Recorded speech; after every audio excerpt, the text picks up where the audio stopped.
So this one is in Blender, and I can show the Maya version as well. It's just this one is a little further along. Uh-huh. UV editing in Blender is a lot more dynamic. Okay. So you can project from specific faces, and you can follow by quads. Mm-hmm. Like you can grab faces and just move them around on the fly without having to make any alterations, and they'll just automatically separate. So the workflow was a lot faster for getting that done. Okay.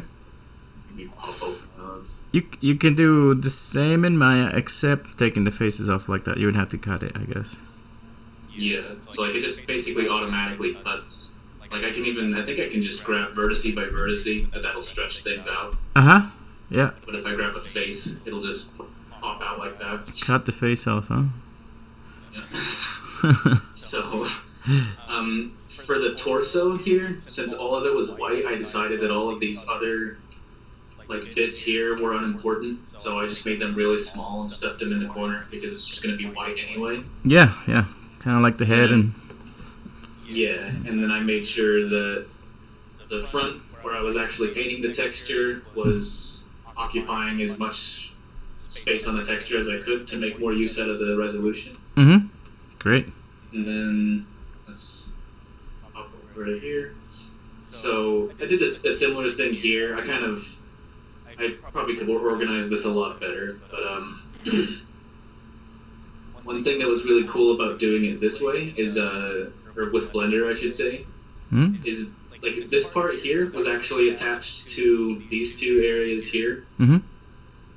And instead of editing the texture, I just put the texture in where I wanted it, and then I was like, oh, that doesn't look right. So I just grabbed this island and then moved it over here and scaled it differently. Uh-huh. It's actually, these two are actually upside down. Yeah, it doesn't matter. If they're just yellow, it doesn't matter. Yeah, but like basically, this is how my face looked at first. Oh wait, I don't want to edit it there. Yeah, the UVs. It looked like that. Yeah. So it was upside down like that. Mm-hmm. So all I did was select the shell, or in Blender terms, the island, and then I hit rotate, and then I type 180, and it just flips it around. Good. There was also some skewing and stuff, so I was just able to mess around with the shell on its own to kind of get the exact proportions that I wanted. And a similar thing here. I was debating on getting that little, at the top of Lego heads, or at least the older ones, they had the Lego word printed on them. Oh, yeah. I was debating on doing that, but newer Lego heads have this little divot instead, so Oh. I figured it'd be alright to just keep it. I didn't grow up with Legos, so I wouldn't know. I grew up in South America, so we had Playmobil, not Legos. We'll look into that. That sounds interesting. Yeah. So there's a lot of fun things with this. So this monitor, Mm-hmm. obviously this is still a work in progress, but let's see. So this monitor actually has an emission value. Where is it? Right there. Isn't it? No, it's not that. Hang on. It's Pro- actually, this monitor has two different textures assigned to it. So it has the black texture And the screen? assigned to every face for the outside, and then the screen texture. I just changed the whole thing to the screen on accident. Oh. But this is what the screen texture looks like. Mm-hmm. And it has this emission color right here, which is just that light blue. Mm-hmm. So when I would actually probably have to get rid of the light, but let's see. If I go to the rendered preview. So it's hard to tell, but if I get rid of my light, you can see that it's actually emitting light onto the surface and everything. Yeah, good. So that was fun. And then the books. The books were my favorite part because, yeah, I have it right here. The books also have two textures, but book shader. So I don't know. I would like to know if there's a way to do something like this in Maya. Mm-hmm. This is actually using a random number picker to change the hue and the value of the shader for these books. So these are all the same book model, and they all have the exact same shader. But when I duplicate it, it changes color every single time. Nice. I don't know if there's a way to do that in Maya, but I'd really like to know. I have no That's idea. I have no idea. I've never seen that, so that's new to me. I don't know. There it's might really be. it's I don't know really it. it's really handy for like doing things quickly because like one common use is for painting leaves and stuff on a tree because you can get every leaf to be like a slightly different color, Nice. and it's just using a random number generator. So all I did was I made one book and then I duplicated it a few times on this row, and then I just selected the whole row, duplicated it. Now they're all different colors, Yeah, that's and nice. I can just make an entire library if I wanted to. I don't want to crash my computer though. I think there's a random node in my. I've never used it though. To be honest, I've never used it. I would have to look it up. I don't know. Yeah, But that's cool. That's pretty useful. I'll have to look into it on Maya. Okay, so let me open up texture. Oh, this is the Maya version actually. Let me just.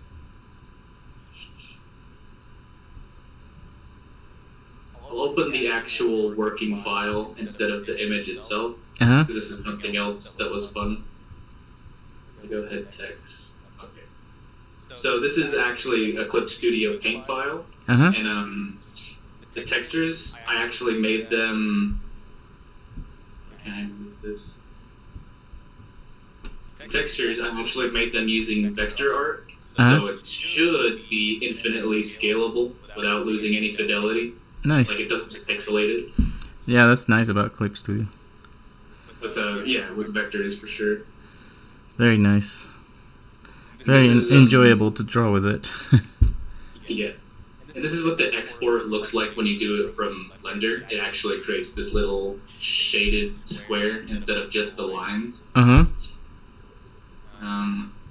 Grab the thing for the torso. Here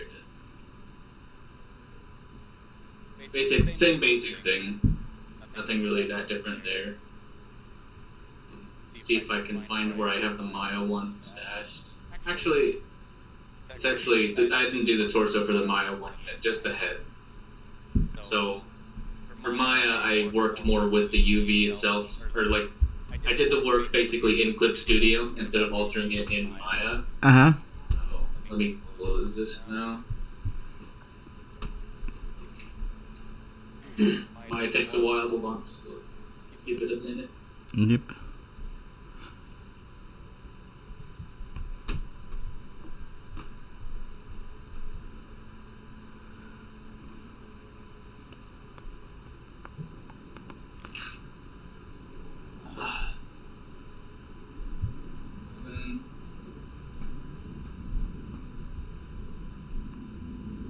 Still not done loading. So did you try to replicate the same stuff on Maya or? What? Yeah, so I use the same face. Mm-hmm. And like I'm further along in the Blender version because I can actually, a lot of the work for that Blender version is on my laptop. Uh huh. Because when I'm at lunch and stuff at work, I do it, will do work on it. Uh huh. So, like I'm further along in different areas. Oh right, there's this box that I used for the room. I basically just made a cube and then I inverted the normals. Ah. I don't have the layer editor open. So if you go into shading on that window you are on shading, it's like a little bit lower, right there on shading. Turn on back face culling. Perfect. There you go. Now it's like The Sims. Yeah, it's like a game. Yeah.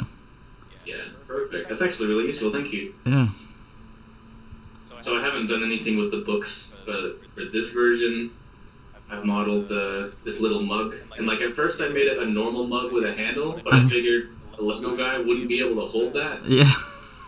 So I made one that actually makes sense. So I made the cylinder roughly the same size as the gap in his hand. That's cool.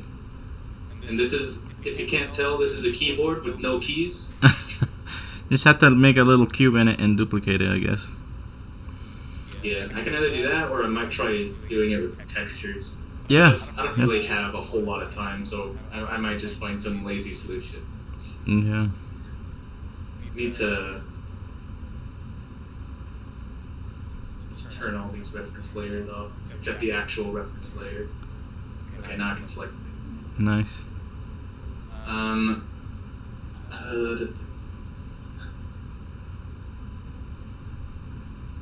don't remember where Hypershade is.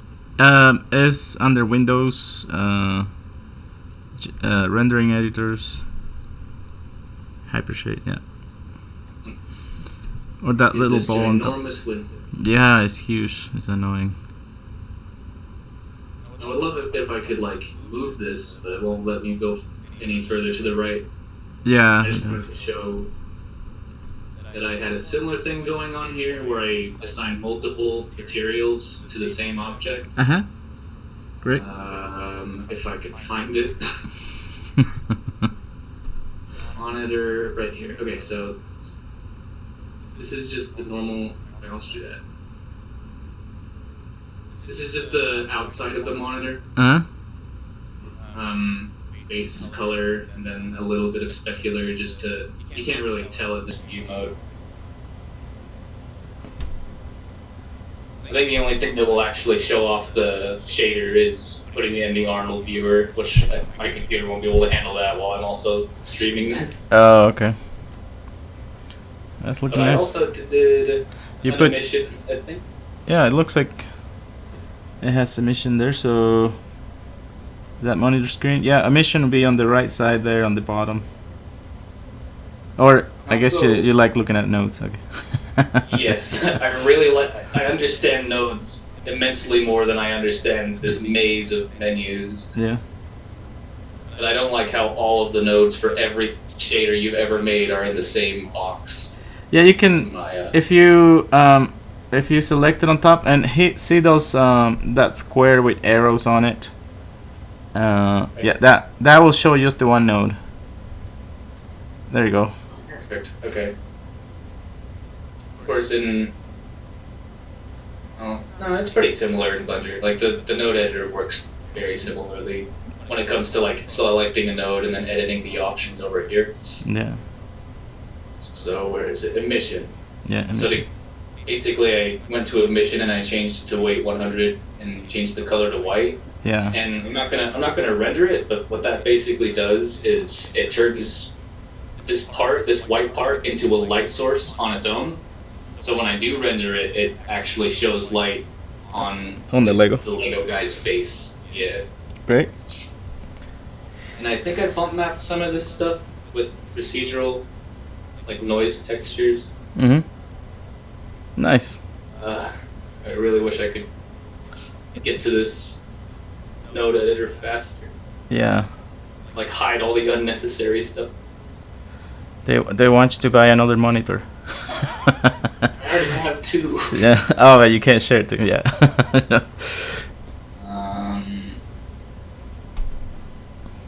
think I made one for the desk. Is this the desk? Oh, there we go. Okay. So I did a bump map using a noise node.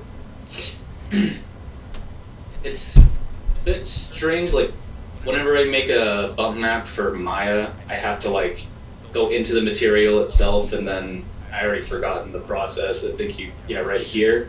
I think. Or and you can have to click that and click. You can click on the node also, and I'll show you. Like if you click on the bump node, so there's the settings for the noise. There's the strength of the bump. So that one where it says bump depth, this is how deep it is. Yeah. And if you want to change the noise, you click on the noise node. Yeah. And that's how much it repeats and. If I wanted to create a bump map purely in the node editor, how would I do it? Just add like. You right click on it, I think. Right click. On the window there somewhere. Is it doing anything? We'll hold it. Okay. Yeah, there. Create node. And it'll ask you what type It of just node. opens. Yeah. That's already over here. Yeah, so that's why it's. I can search. Okay. Yeah, it's a little different. It's basically the same. So you can pick it either from the left or right click in there. So technically you could have just the node window open and close all the other stuff, You just have to separate it. You just have to grab the tab from the node and you pull it out, and just they want you to see everything at once multiple times, I guess. Autodesk. I don't know why, but yeah. So it's just a little bit overwhelming. Yeah. I don't know if there's a way to do this in Blender when I'm editing like a noise texture. Mm-hmm. I can actually get it to apply the noise texture itself directly to the surface I'm editing, so I can see what the noise texture looks like on the surface. That is. Yeah, that would be Arnold Render Viewer. So you turn on the Arnold Render Viewer, or on your. No, I don't mean like as a bump map, like because the noise texture is just texture. It's just black and white. Oh, you just want to see only the texture. Yeah, because that way I can preview it without having to use Arnold Render, so I can see how it looks like on the surface of the mesh I'm editing. That's I remember doing that on Nuke. I don't know if you can do it on Maya, to be honest. I'm not sure if you can do it on Maya. There's some programs that can do it. I don't know if Maya can. Color. Nope, that doesn't do what I want it to do. No. Yeah, I know what you're talking about, but I don't know if you can do it on Maya. In Blender, there's an extra plugin that's really handy where I think you just hold like Shift T or something. Like you select a node, Shift T, and it'll automatically plug that into the output or the surface shader for the shape, and then it'll give you a preview of what that texture looks like. Yeah. Which is really handy for workflow. Yeah, that's something I've seen on Nuke. Nuke is it's like After Effects, but for compositing people, like for movies. Yeah. Is there a way I can lower this setting? What do you mean? Beauty? Can I lower that to a lower quality? I think it's on render. Render. No, where is it? IPR, camera video. Try view. Dash resolution. So there it is. That's like 50. Yeah. Maybe I can get a render that's a little faster. Yeah, that's a lot faster. Okay. I don't know if the bump is actually working. I'm zooming out on that.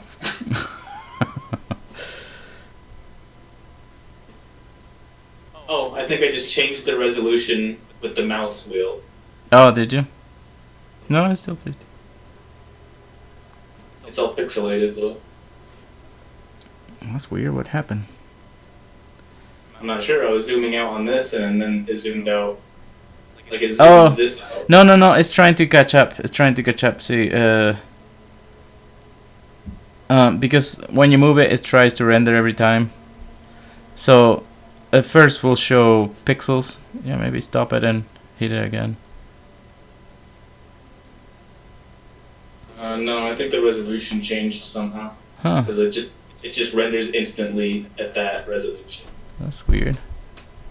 Was it?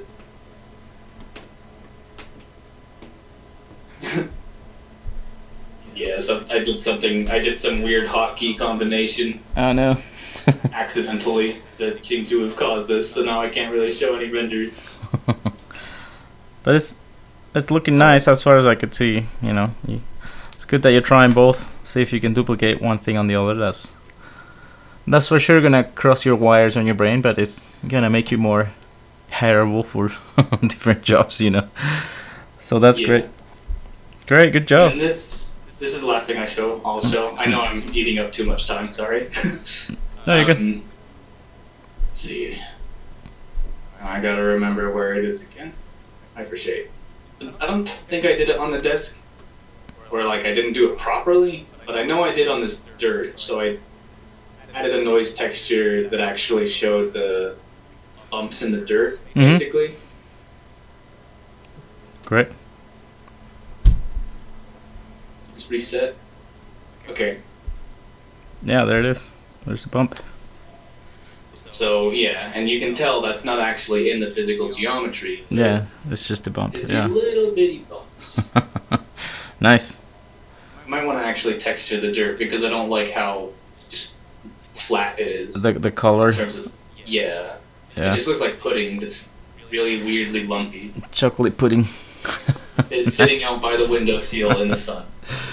Nice. Now that this actually works, maybe I can see.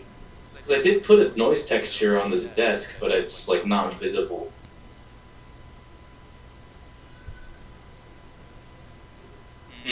Yeah, I guess I have to fix that. It's just flat still. Huh? What about the mug? Okay, I remembered working on the mug to some extent.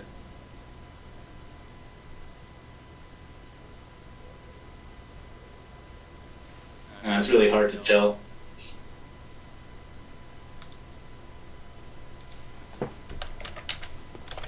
I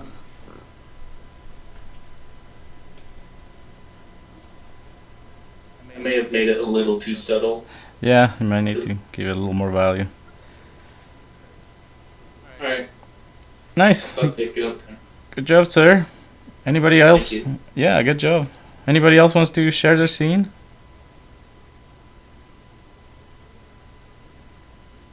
I'd like to. Okay, go ahead. Let me refocus my camera. Yeah.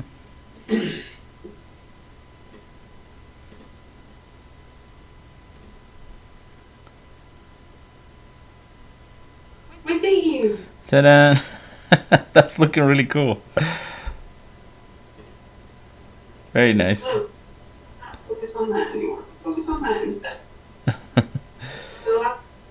I had an issue yesterday where I had 2 copies of the same file open, and I worked on this for a couple hours, and then I saved and closed it, and then I saw that it was open and not saved, so I saved it again, and it was the version where you were showing me how to apply all the grass. Oh, yes. So I had to do the same 3 hours of work twice. It's good practice. It also had incremental saving in my averages. Yeah. So it won't happen again. Yeah, that teaches you really fast. Oh, I need to save and change the name once in a while, so I have a copy in case things get corrupted. Very nice. I don't know if you guys remember her pre-production drawing, but it was pretty close to what she's showing us now. Have it open. You have it open? Oh, she's ready. Very nice. I can't figure out how to do the red light in the background, and I'm hoping to bother you later because I can't work out. Every time I try to do it, it doesn't. It shows like the reflections, but it doesn't show any kind of light source, and I could use a hand with that. Okay. It's not All right. the way I. Did you expect? Yeah. Yeah. That's it. Yep. Great. Very nice. Anybody else wants to share a scene? Crickets. Silence. Okay, then I'll show what I was going to show you today. I can't remember what I have shown you at this point, because I have another class in Maya, and I can't remember what I've shown you, what I haven't shown you. So I'm just gonna show it again. If you've seen it, just let me know. Hey, you already shown us this. What are you doing? So let me open Maya here. I have this plane scene, and yesterday, I think, no, when was the last time we met? Was it yesterday? Monday. I talked to you about textures a lot, and you know, some of you got like, oh, this is way too much. So I'm gonna try to. Yes. You've got someone else who wants to show. Oh, somebody else wants to show. Great. Let's see. Let me go out of here. Clayton, go ahead, please. Okay.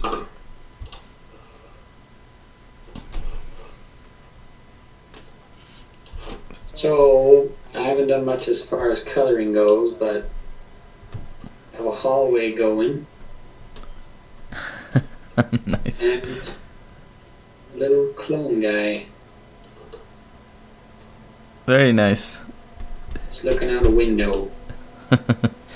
So I just need to make a I'm debating on either like if it's at sunset or at night, but yeah, Yeah, might have a buddy back there doing something. yeah. People saying that helmet looks really awesome. Very nice work, Clayton. Is it a space station or a ship? It's a temple. Oh, okay. I love what you've done there. It's very good. Very nice.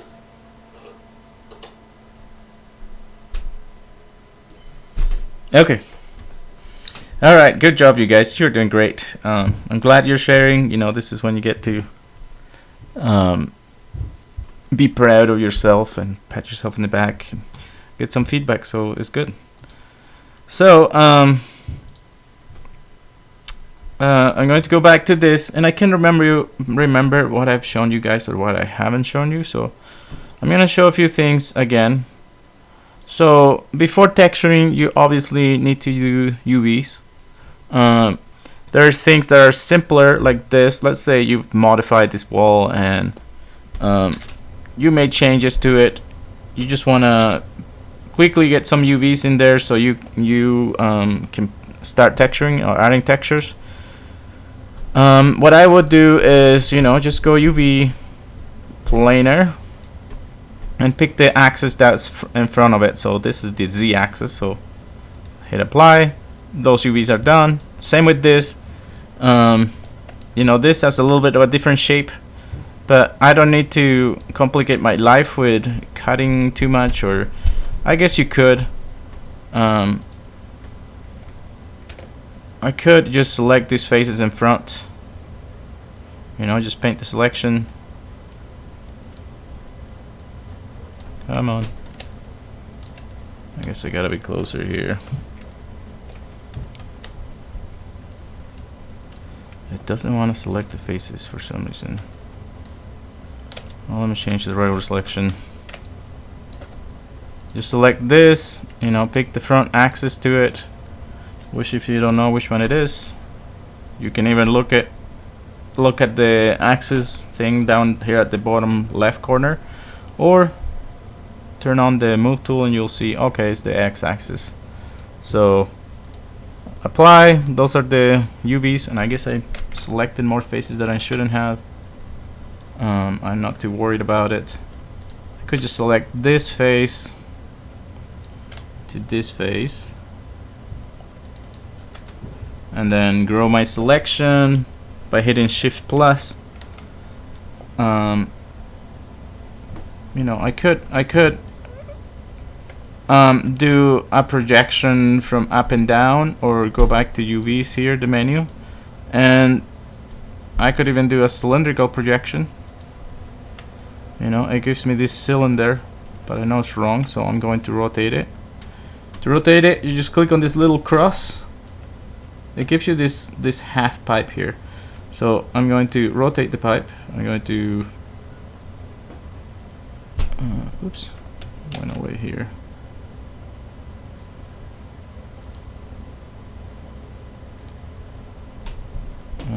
I need to rotate it like this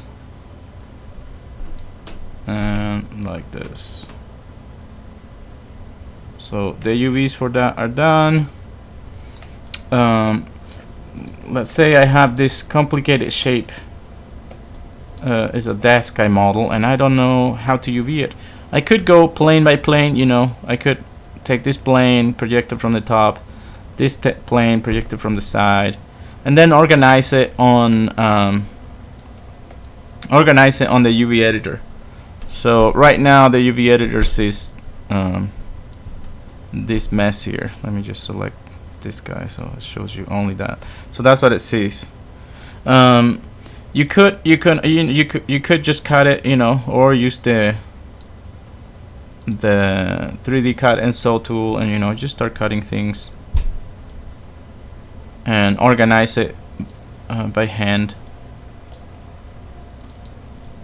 really quickly. Or there's another alternative that I haven't shown you yet because I wanted you to know the right way to UV first, which is called automatic UVs. So I'm gonna select the object instead of using the cutting it by hand. Sorry to interrupt. Are you recording this? Yes. Yes, I am recording. So you can watch it later. So let's say I don't want to UV this. I'm just going to go UVs automatic. And this Maya is gonna cut however it thinks it should be cut. You know, it'll do its best. But it will put things wherever it thinks they should be. So like if I look at this faces, okay, that's the top of my desk right there. So I know it's over here. Where's the front? You know, it kind of puts it wherever it feels it should go. This will work fairly decently. You know, it kind of gives you a starting point if you want to try it. I know for characters, like for this character, it might work if you're doing an actual human, like you model a 3D human. It will not work really well. It'll put seams wherever it feels like it, and they will look really bad because you'll be able to tell where the seams are. But let's say I want it to work this way. You could add a new material to this object. So I'm gonna say assign new material. And this way of doing things works best with Maya materials. So let's say I add something a little shinier, like a phone. Yeah, let's add a phone to it. So let me close these windows.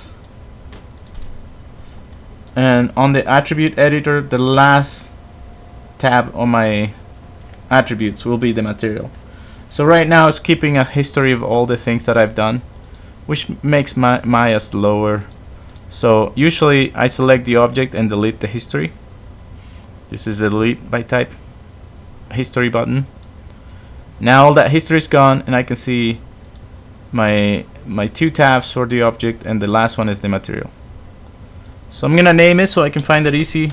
You know, get in the habit of naming things. Desk, and maybe make it a brownish color. A little darker, something like this. So with Maya textures, you have an advantage that you can paint on them. So you can't say change your your menu here. This menu on the top is shown by this sub menu here. So if you change it to rendering, now I have texturing tools in here, and the one texturing tool you probably want to use is the 3D paint tool. And I think I've shown you this. I can't remember if I did or not, but the 3D paint tool will let you paint on your model. So it has to has UVs first. So you open the option box for the 3D paint tool, so it shows you the options for it. So now you'll see on the right side, oh, there's brushes, kind of like in Photoshop. There's colors, there's flooding with color, paint or erase or smear, you know. And then down here is the file. So just like when you create a picture and put it as a texture, you have to do the same thing in here. This object has a material, but that material has no texture map assigned to it. So you have to assign one. So I'm going to quickly assign a color material and say assign texture, and it's gonna ask me how big do I want it. So 2K is probably good. PNG format is good also. I'm going to say assign texture. Now I see my brush is changed, and that X symbol is whoops, I accidentally changed this. My brush is changed, so it will let me paint on this. So you get this brush and you control the size of it, just like you control the size of your soft select, which is holding B on your keyboard and dragging. And then in here you have stroke. It's kind of like Photoshop. It lets you have stamping separation. You know, when you paint,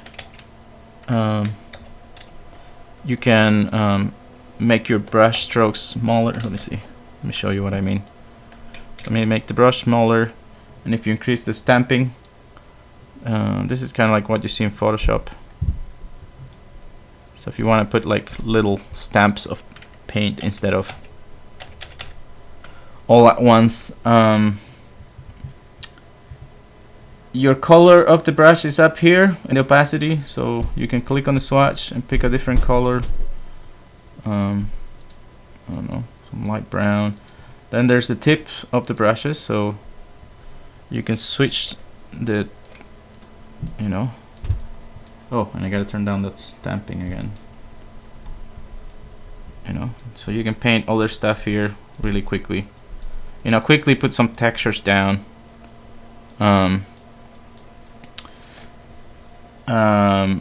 There is, these brushes are the default, so this is the full hardness brush, and these other ones kind of fade out.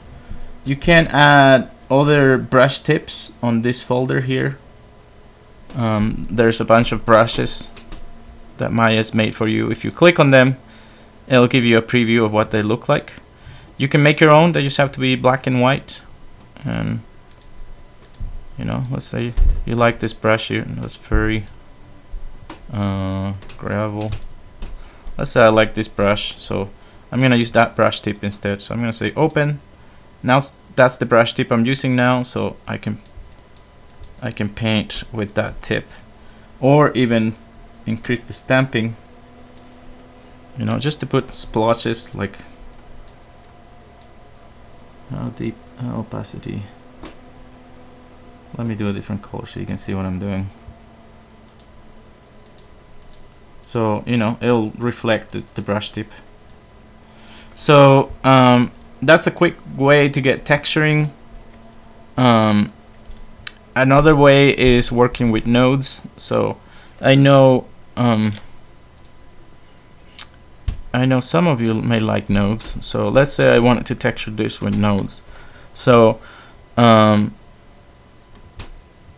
I'm going to right click and assign a new material to this. Assign new material. Let's say I use a Lambert because walls are usually not very shiny. And again, it has all the history of the stuff that I've done, so I'm going to delete that.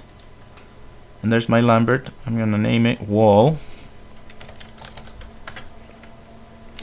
And on the color, I could, instead of putting a picture of a wall, I could you know, put any of these textures. And this is what Alex was talking about, like he would like to just preview the fractal, but it's not very precise. So when you add textures, there's 2D textures that are flat and 3D textures. So Maya will try to fake the texture all the way around your object. Even if it's not UV, it'll try to fake it. Just guess it.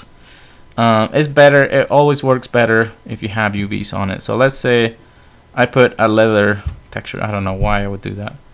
But see, it kind of tries to fake putting it around. And then you have your colors that you can change in here.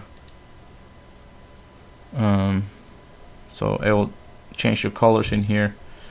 Let's say I don't like that, so I go back to the materials. To go back to the material, you can either open the hypershade, or in here, go to right click and say material attributes. That will take you back to the original material.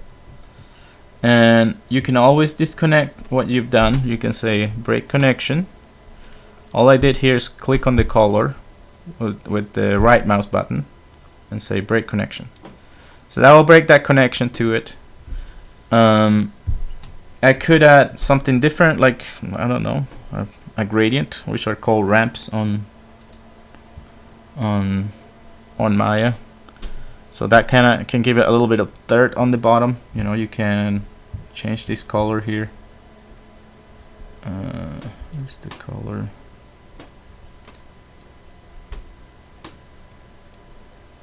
Selected color is black, so you can click on this, you know, give it a little bit brown, then click on this other circle, that's your other color. You can give it a little tan color, you know, so it's not a flat shade color.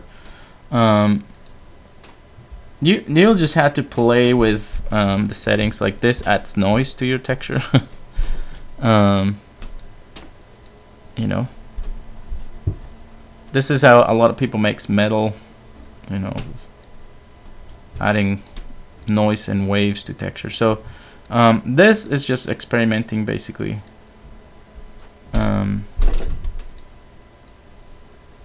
So there's a little more noise, and see, it's trying to fake the 3D around, because I didn't UV the whole thing. So it's trying to wrap around the 3D texture, but in the top it doesn't really know how to do it because I didn't UV that. So if you use and see this cube here, this is how I don't know if you can tell, it's a darker green. This is how the 3D texture is trying to display. I don't know if I can, if it'll give me better results if I move it around. Oops. I don't think it does. No, it doesn't. But you know, it's just telling you. I put a 3D texture in here. You didn't UV this. Now, as far as modeling an environment, you know, this here can be helpful for texturing. If you open the hypershade and I look for that texture, what did I call it? Wall. So I'm going to right click and say graph network, or you can click this button, it'll do the same thing, it'll graph the network. So right now I have, from the color, I put a ramp on it, and in here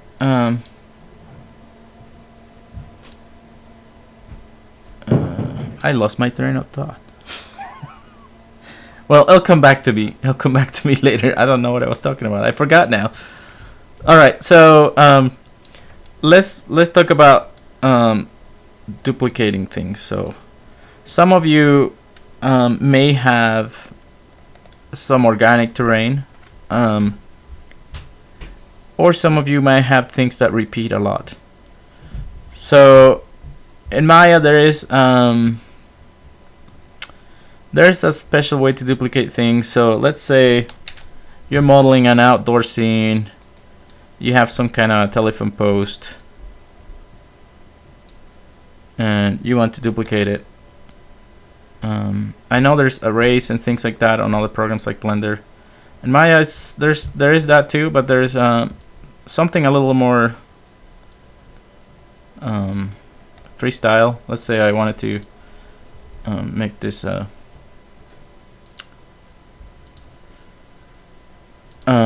telephone post, and I want to, you know, give it like that curve they have.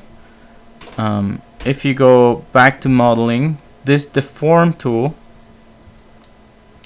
will have things that you can deform your object to. So there's lattice, tension, under here there's non-linear. So if you look at band, and these are borrowed from the animation menu, because these are things you can animate. You can animate a band, you can animate a squash. We're going to talk about that later on the semester. A twist or a wave. You can animate these things, but you can also use them to model. So let's say I want to bend this tube. The first thing you have to do is have lots of geometry, because Maya can only deform the geometry you have. So if I hit 4, you'll see it made a line inside the tube. This tube now has also this input, which is called bend 1. So if you increase the curvature, and all I'm doing is selecting the name and middle mouse dragging on this on the stage, you know, that gives you a bend. And depending on where the line is positioned, you know, is, so let's say I rotate it, it depends on how it will bend. Or if I move the bend up and down, you know, it'll change when my object is bending. Then it has a high bound and a low bound. So the high bound is from this line up, and the low bound is from the line down. So that's like the half point. So you could technically go all the way around, like I guess make a full circle. Or you could, on the low bound, turn it down to 0. Or I'm going the wrong way. There. Have something like this. Let's say this is my post and I model a lamp or something like that. So now, because this is from the animation menu of Maya, if you move the post, the band will go away. It will start acting weird because the band is animatable. So what you have to do to keep something deformed as it is and not be connected to that band anymore, the only thing you have to do is again delete the history. So if you remember, delete the history will forget all the stuff you've done to it and get rid of the band. So now this post is like this for good. So let's say you wanted to duplicate it. There is edit duplicate in here, or duplicate special will let you ask this menu. You want it to be a copy or an instance. An instance is if you modify the first copy you made, all the instances will also be changed. Here you can tell it to how much to move, how much to rotate, and if you want them scale. If you make a negative scale, it'll mirror it. But that's not what I want. I want something more like simpler. Let's say I want to put a telephone post here, like this is the street, and I also want a telephone post. Let's say I'm going to eyeball here how much distance. So I'm going to hit Shift D, and let's say I want it about this far apart. So now if I keep hitting Shift D, it'll duplicate and keep the distance I've initially separated the first one from the second copy. So again, this is pretty handy. When you're doing things that repeat a lot, is very handy because you don't have to go to control. You don't have to go to the window of duplicate. It just does it for you. It just respect the last spacing you made. So if I want, I had another copy there. Do I have more in here? No, that's it. So I'm gonna do Control D first. Let's duplicate it. Now let's say that's the spacing I want for this. I don't know why I would do this, but Shift D will put the same spacing on all the other copies. So I think it's pretty handy, especially when you're doing like fences, ornaments that repeat. I could select all this, now, and combine it, and duplicate it this way, and then hit D. You can make things really quickly like this. Yep. So the first copy is Control D. The second copy is Shift D. Okay. So, and duplicate special here is the same option. So edit, duplicate special, and you have this window. This is basically can do the same thing. The one difference is that if you hit negative scale on any of the axes, because this is X, Y, and Z, the object will be mirrored. So let's say I say apply, see, and mirror my object. And I didn't put it at the space I wanted. I would have to say, okay, I want it one unit out or something like that. I would have to eyeball my result. But I think it's simpler to just Control D the first copy, and position it where you want it, then Shift D, and it will keep the spacing you made on the first copy. So this is helpful.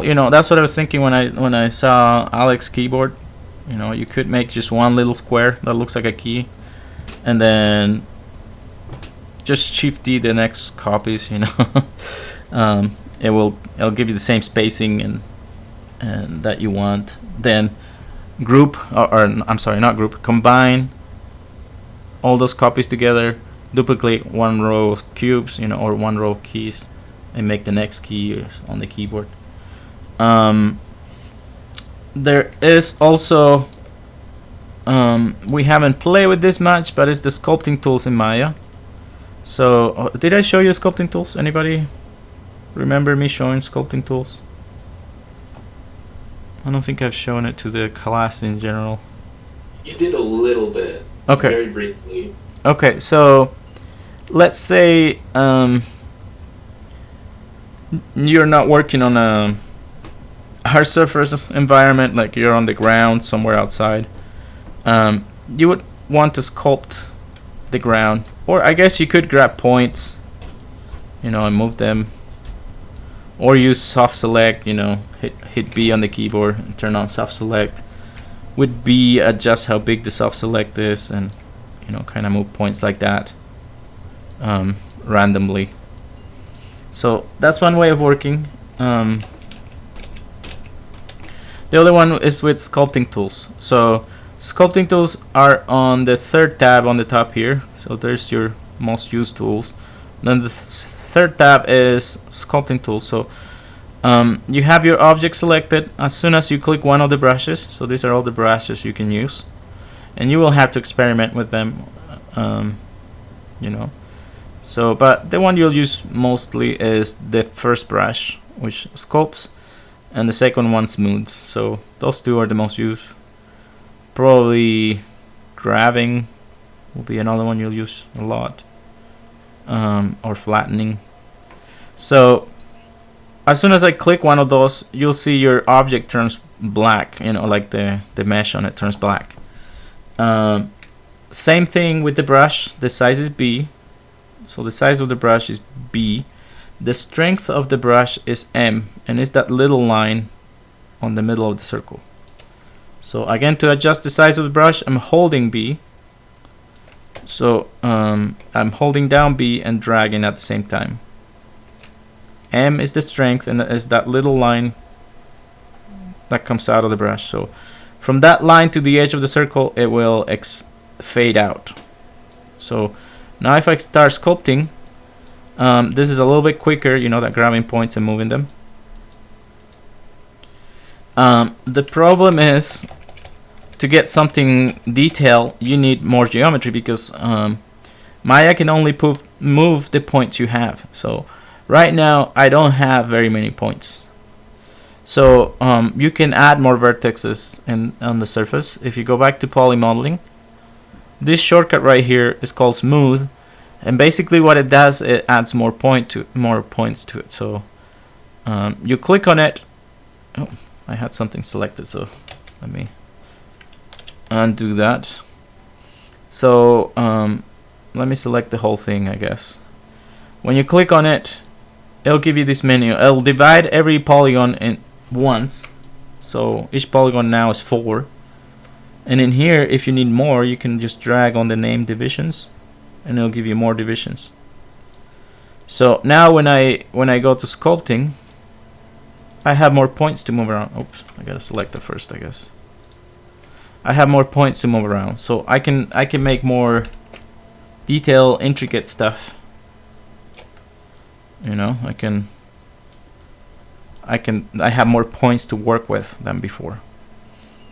So this may be helpful if you're doing ground or something like that requires a little more of an organic look. Then you have smooth here, that will smooth things out. So those are the ones you use a lot. Flatten, probably need to be stronger, so I'm gonna hold M and drag out to make things stronger. Yep, so now I have this. There is also other brushes in besides this sculpting one. So besides pulling and doing weird stuff with sculpting, there is brushes that paint effects on Maya.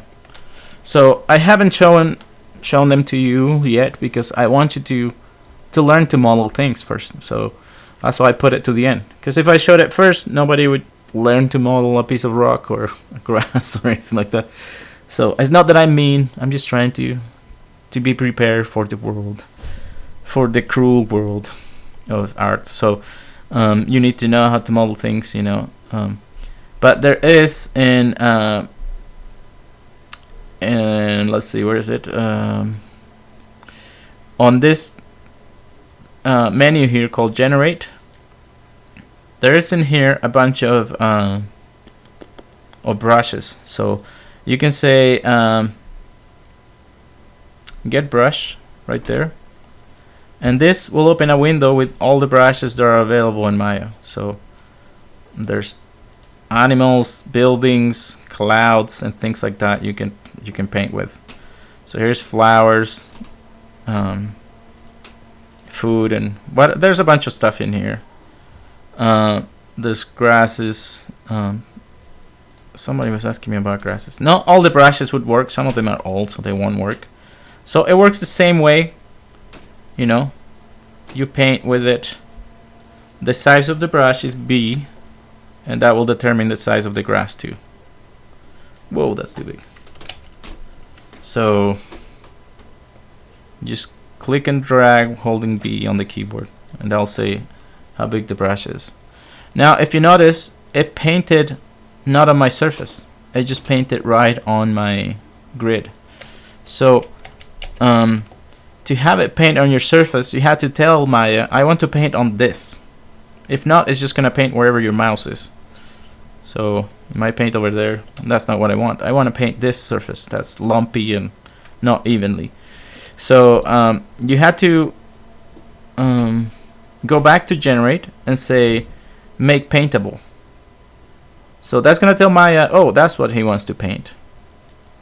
So now when you paint, you know, you'll be painting on this surface. So let me make the brush smaller so you can see better. But you can see the brush is kind of following the contour of the surface. So if I paint with this brush now, the grass will go on the surface of the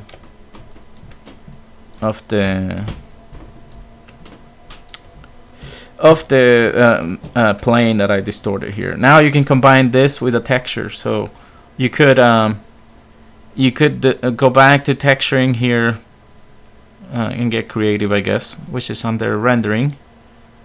Let me get out of paint effects. So you could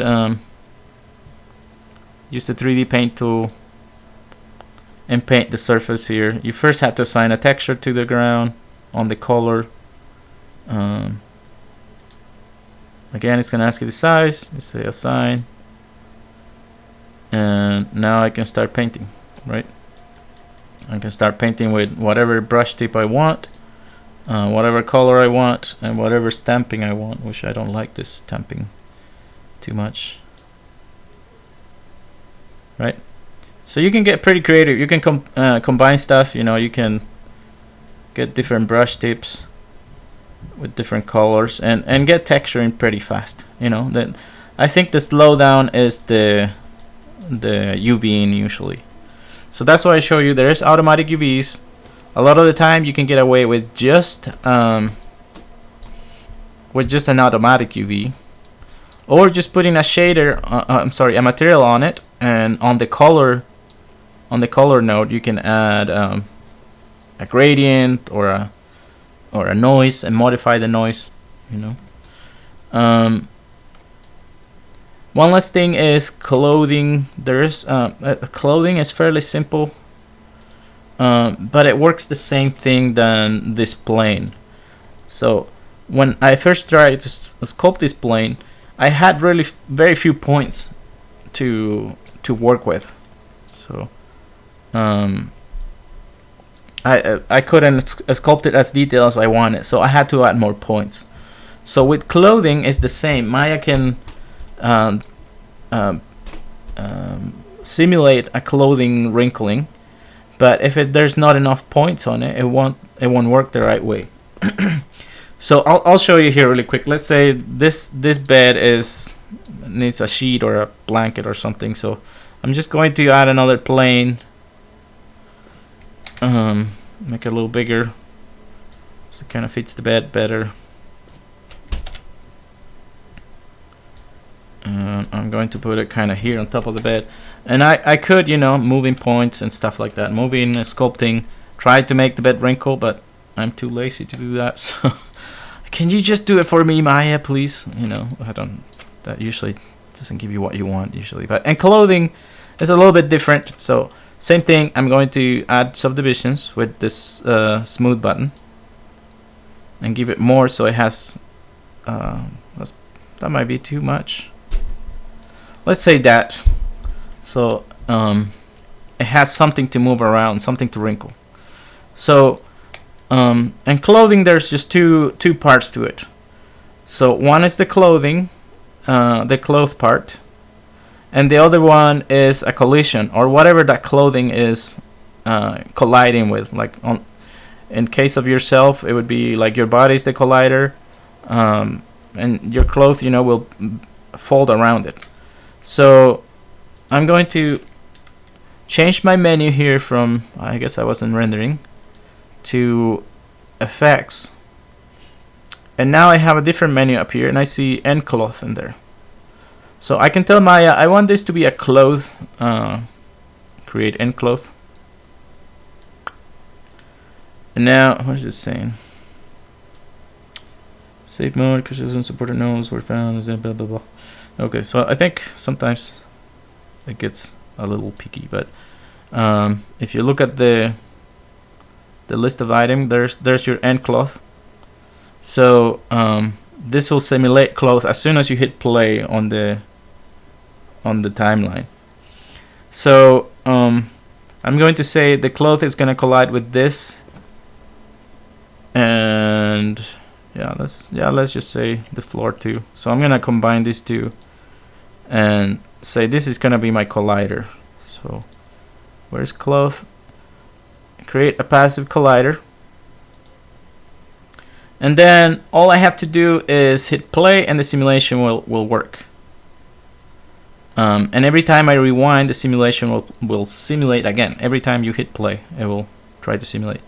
So I should have made this different colors. I don't know if I can now, but let me try.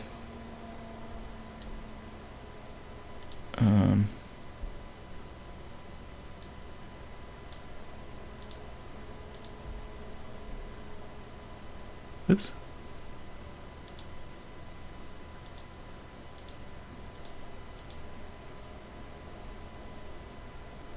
Okay, that's probably good.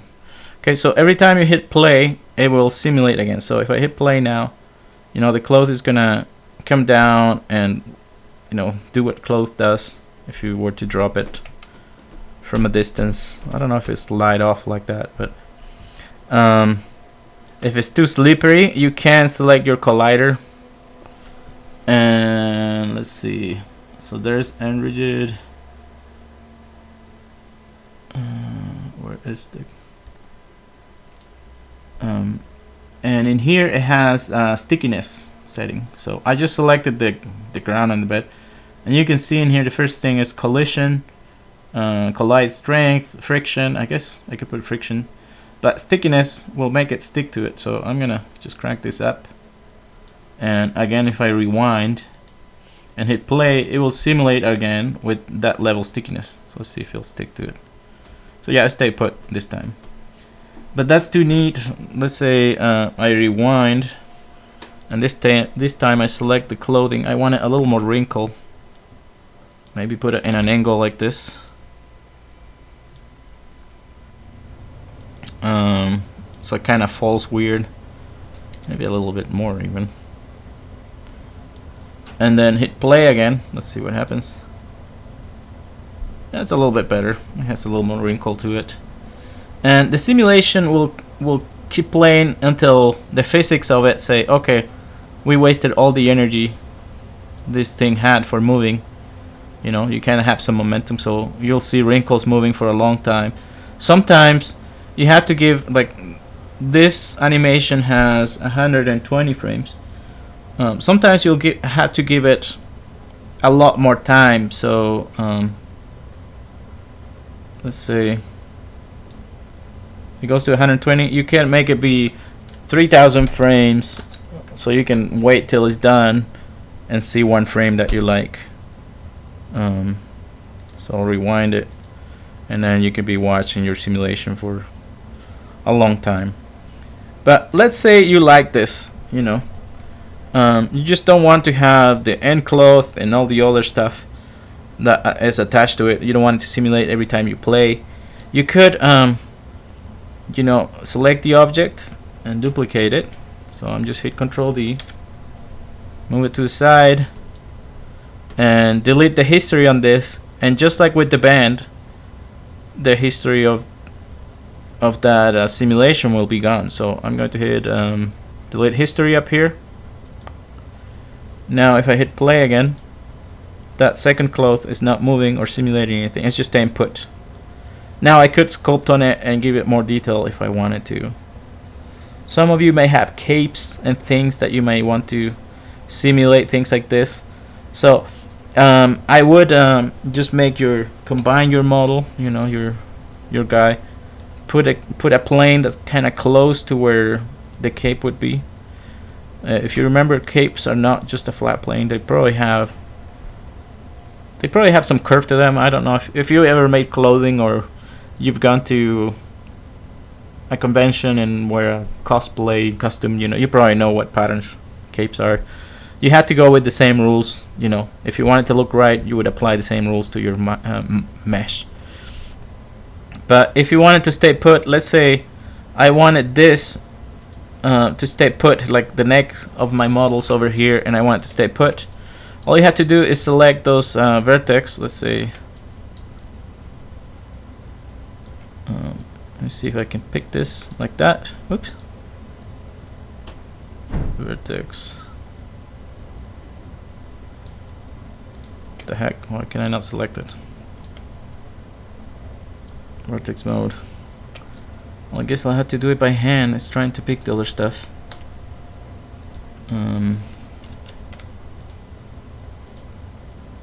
So I want those to stay put. You'll probably take your time with that. And you can say, you go back to end cloth and say,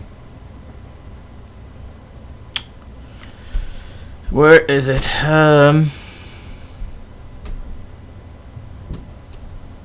Oh, it's end constraint actually. So constraint means you can constrain something from moving. So movement is one of the transform constraints. So I can click on this. Now that will not affect those points. So if I hit back and hit play, those points will stay put there while the other ones simulate. It's kind of a fancy bedcloth there. Okay. So I know I've talked for a long time now. I don't know if you guys are still here or checked out. Or you're watching movies on your other window, on your other screen. But yeah, Alex, I'll see you tomorrow. Just one more thing with the Monday. I'll see you Monday. With the FX brush, this will not render an Arnold unless you convert them to polygons. So they're considered effects in Maya. So if you let me throw a light in here. If you render in Arnold will not see them because Arnold does not know how to interpret effects from Maya. So you'll see, hey, where's my grass? What the heck happened? So what you have to do is convert them to polygons. So any paint effects, and it's pretty easy. You select one paint stroke. There's back on modeling. There's a menu. I guess it's on the other menu too. You go to modify, and you say, I want to convert this paint effects to polygons. So once you hit that, you'll see, oh, there's the grass. It showed up. So again, you just select your stroke that you made with the paint effects. You go modify, convert paint effects to polygons, and then they'll start showing up. Okay. So that's paint effects, sculpting, and cloth all in one class. I know that was quite a bit. Hopefully you can remember some of it. If not, just look at the video again. All right, so I'm going to upload this recording after we're done, but I'm going to leave it here, and I'll see you guys on Monday. Unless you guys have any questions. I think some of you have questions. If you do have questions, yeah, you can, yeah, Clarissa, you can't just, create a different scene and try those tools. You just experiment, see how it works. But if you do have questions, stick around. I'll answer the questions. I'll just stop the recording. That's all I'm gonna do. And that is that. If not, I'll see you on Monday.